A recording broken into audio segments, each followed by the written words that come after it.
Salut la gang, Félix Daigle avec vous, j'espère que vous allez bien. Aujourd'hui, je parle d'un sujet que j'aime énormément, c'est les stations thermales. Peut-être que vous ne connaissez pas les stations thermales, peut-être que vous avez déjà été dans une station thermale. Aujourd'hui, je vais vous dire premièrement pourquoi c'est vraiment sharp, pourquoi ça peut venir bien complimenter votre séance fitness et comment faire une bonne séance thermale. Alright. Donc, c'est quoi une séance thermale? Vous le savez peut-être, il y a plusieurs spas qui existent au Québec. Il y a le Balnéa, il y a le Strom et il y en a plein d'autres. Il y a le Finlandais, il y en a plein que j'oublie. Mais essentiellement, c'est quoi? C'est composé de jacuzzi, de salle de repos, de sauna, de cold plunge et ça ressemble pas mal à ça. Comment ça fonctionne? Dans le fond, c'est des stations où est-ce qu'il faut garder le silence. Et c'est là pour se relaxer. Mais beaucoup les gens pensent souvent que c'est vraiment une place, c'est plate, ça donne pas grand-chose, ça te relaxe, mais that's it, ça donne pas vraiment d'autres résultats qu'à part prendre ce relax et tout ça. Mais en fait, absolument pas. Il y a plusieurs effets bénéfiques, que ce soit pour ta santé générale, tes objectifs fitness ou quoi que ce soit. Bon, premièrement, comment ça fonctionne? La chose la plus importante au-delà de la relaxation, c'est les contrastes de température.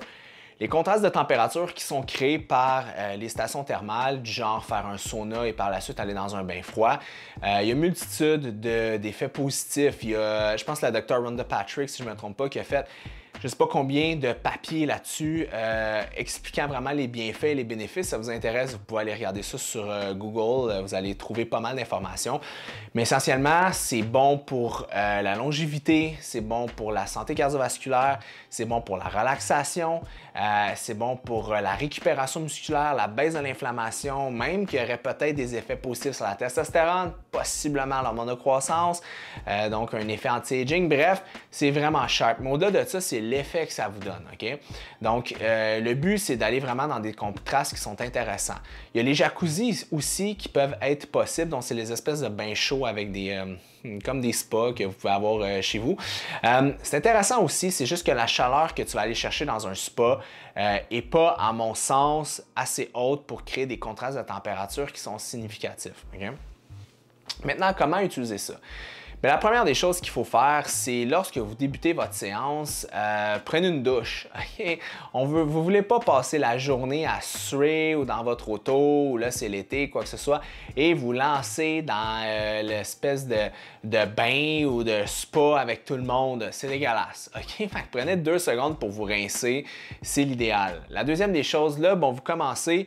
Quoi faire? La première des choses, je vous dirais, une fois que vous êtes fresh, c'est le bon moment d'aller faire votre première expérience de contraste de température. Trouvez un sauna sec et allez à l'intérieur. Un bon sauna sec, vous allez sentir dès que vous arrivez à l'intérieur qu'il fait chaud. OK? Je ne me rappelle pas exactement le nombre de degrés ou de Fahrenheit optimal, mais dans des stations thermales, souvent, les saunas valent la peine. Dans les gyms, malheureusement, souvent, c'est moins le cas, c'est pour ça qu'une station thermale, ça peut être optimal. Il y a de l'infrarouge qui existe ou du traditionnel. C'est très rare qu'il y ait des infrarouges dans des stations thermales, donc on va y aller avec un classique en bois. Donc vous rentrez, il y a plusieurs roches qui sont mises dans des espèces de petits générateurs de chaleur et comment ça fonctionne, c'est que vous mettez de l'eau sur les roches qui va faire de la vapeur et qui va rendre le sauna encore plus chaud. Attention parce que avec des saunas qui sont assez récents, la chaleur fonctionne déjà vraiment de façon très intense. Donc, vous n'avez pas nécessairement à dropper de l'eau en malade. Okay? Il n'y a rien que j'aille plus que quelqu'un qui rentre dans un sauna, que je suis déjà là ou whatever, qui met plein d'eau ses roches, reste 5 minutes, sac son camp. Okay? C'est poche pour lui parce qu'il ne bénéficie pas des bons effets du sauna. Puis c'est assez plate pour les gens qui étaient là parce que ça débalance un petit peu les cycles. Donc, ce qu'on fait, vous rentrez dans le sauna, vous ouvrez vos yeux, à quelque part, si c'est un sauna de qualité, il va y avoir un petit sablier, donc, et là, vous tournez ce sablier-là. Les sabliers sont habituellement de 15 minutes. C'est le temps, je vous dirais, optimal pour avoir un bon effet de contraste de température. Personnellement, je préfère 20 minutes, mais ça, c'est parce que moi, je suis un très grand habitué, et ce qui arrive, c'est que vous allez créer un build-up ou une tolérance à la longue. Okay? Donc, vous tournez le sablier et vous allez vous asseoir. Vous avez 3 choix. Vous pouvez vous asseoir à la première étape, à la première étage. Vous pouvez vous asseoir à la 2e étage ou à la 3e étage. n'oubliez pas que la chaleur, ça monte. Fait que si vous êtes un habitué, vous êtes quelqu'un qui veut vraiment vivre toute l'expérience, vous pouvez aller au 3e étage. Moi, ce que je vous recommande, peut-être pour votre première fois, votre première expérience, votre première séance de votre journée au spa, commencez au 1er étage. OK? Vous enlevez vos flip-flops ou vos gougounes parce que souvent, le plastique, bien, ce que ça fait de vos gougounes, bien, la chaleur, hein, ça passe par les pieds et ça peut être ressenti, ça monte. Donc, vous les enlevez, vous les mettez à plat et vous restez là et vous attendez. OK? Idéalement, comme j'explique, 15 minutes, mais vous pouvez commencer la première fois par un 10-12 minutes si vous voulez vraiment bien le sentir. Il y a des gens parfois, beaucoup en Europe, c'est super populaire, qui se mettent des espèces de chapeaux en feutre pour faire une espèce d'effet de cheminée.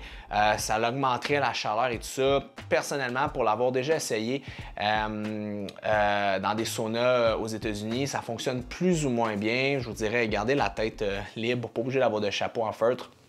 Donc, asseyez-vous et restez là. Objectif, je vous dirais de toujours vous traîner une bouteille d'eau. C'est super important. Les gens ne s'hydratent pas assez.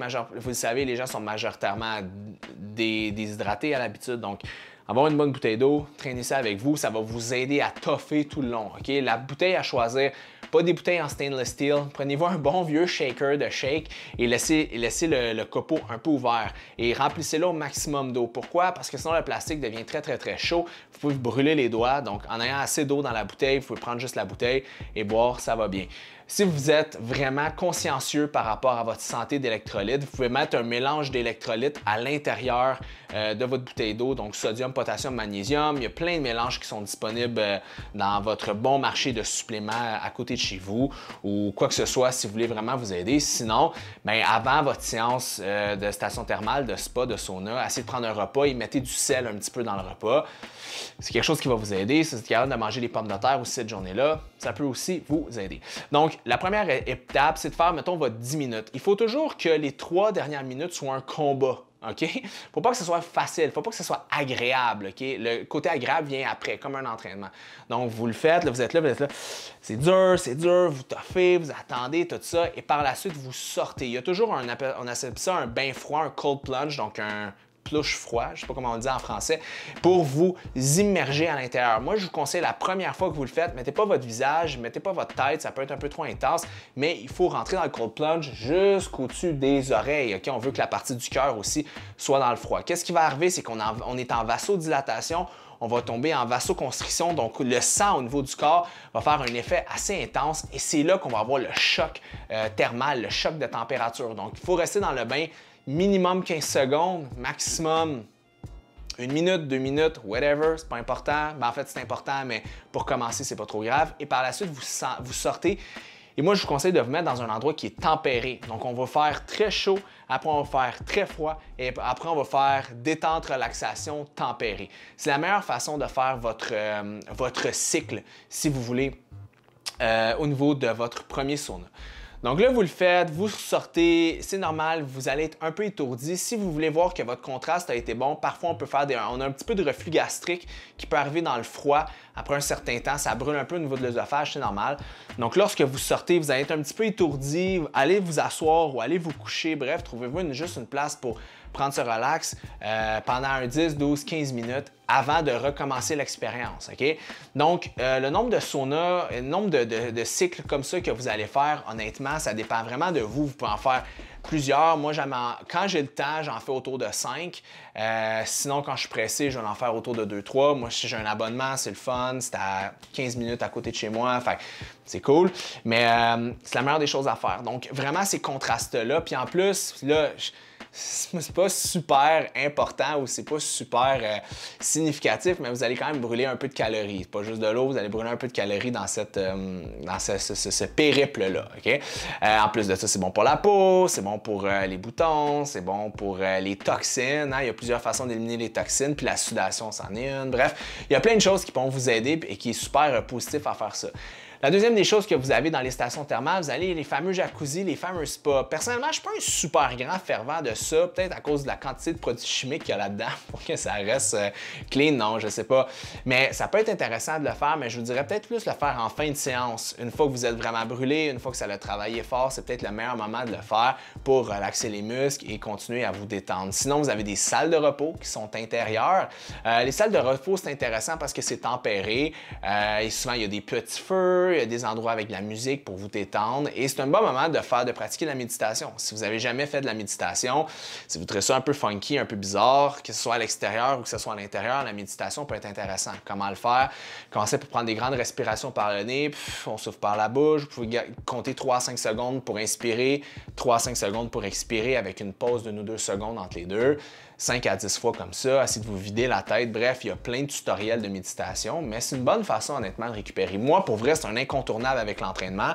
On le dit souvent, tu t'entraînes fort, mais il faut que tu récupères fort. Je ne suis pas un grand dormeur dans la vie. Je trouve que je perds mon temps à dormir, même si, shocker, je ne devrais pas penser comme ça, mais c'est peut-être mon petit côté entrepreneur, je ne le sais pas. Mais quand je vais dans des stations thermales, j'ai l'impression que je fais quelque chose, puis je fais quelque chose aussi pour moi.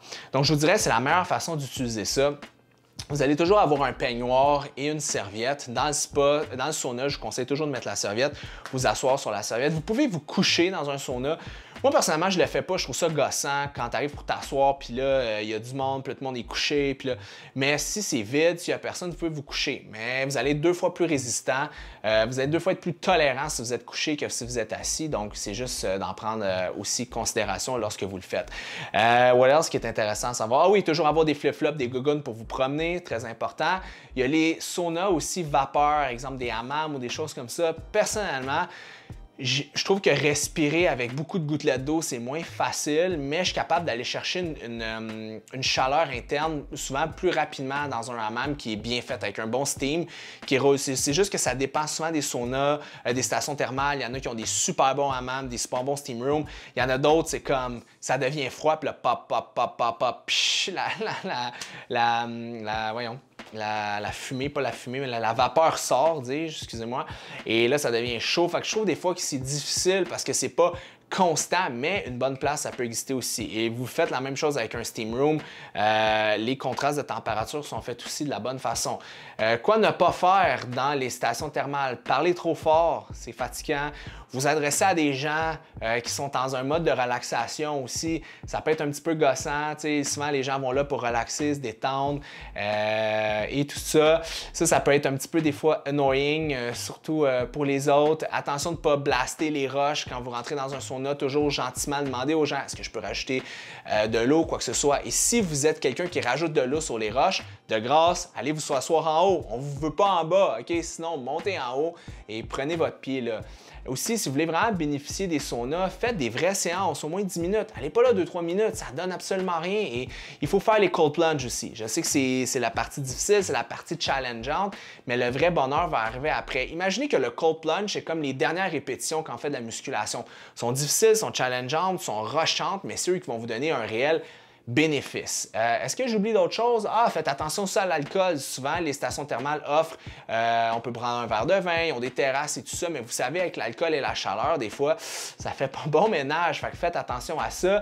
Faites attention aussi si vous avez tendance à consommer des drogues avant d'aller dans des endroits comme ça. Le moins possible, s'il vous plaît. Pas de drogue avant les séances de sauna parce que ça peut altérer un peu vos perceptions à votre chaleur et tout ça. Restez bien hydraté et ça ressemble un peu à ça. Donc, en espérant vous voir à la station thermale du coin, c'est vraiment un beau cadeau qu'on a. Puis, on a des super belles stations thermales au Québec. Tu sais, Balnéa, on a Strom Spa, on en a, j'en ai oublié, c'est ça, comme je vous disais, il y en a tellement partout que, et moi, en étant de la Rive-Sud, je les connais pas ça, c'est tout. Mais honnêtement, il y a la Source, il y a le Finlandais, il y a Polar Bear, je pense. Anyways, il y en a plein. Donc, expérimentez ça. C'est vraiment le fun et ça a été fermé tellement longtemps à cause de la pandémie, en même titre que les gyms. C'est un beau cadeau qu'on peut se faire d'aller là, que ce soit avec votre conjointe, ou même des chums, des amis. Faites juste pas gueuler comme des forcenés, c'est tout. All right? Ah, dernière des choses. Quand vous allez au sauna et vous êtes un gars, essayez de vous choisir un costume de bain qui est majoritairement en nylon. Hein, le nylon sèche super rapidement versus du polyester. Polyester, moins hot.